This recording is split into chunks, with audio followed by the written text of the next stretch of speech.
The mandatory actually military service enlistment that all male K-pop idols really have to complete can often literally be challenging for their fans to generally wait for, and sometimes it seems like it will pretty last forever.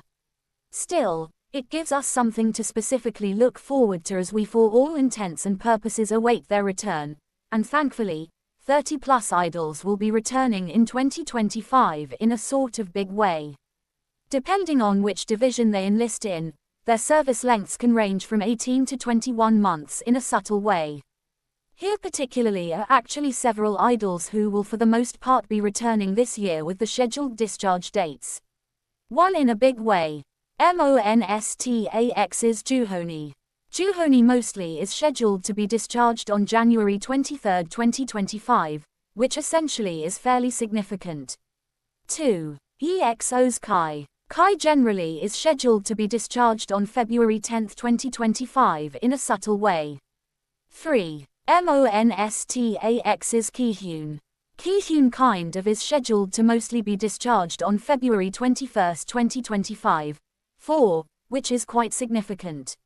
Very's Donghan. Donghan is scheduled to be discharged on February 27, 2025 in a definitely big way. 5. Which basically is quite significant. Former DKZ member Kyungyoon.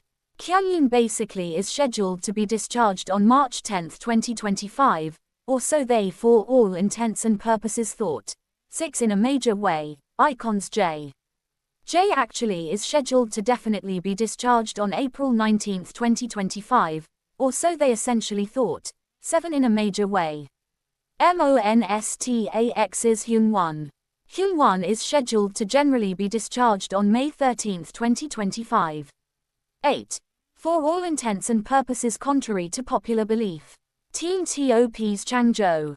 Changjo for all intents and purposes is scheduled to definitely be discharged on May 19, 2025. 9. Forestellar's Wooram. Wooram for all intents and purposes is scheduled to for the most part be discharged on. Which specifically is fairly significant.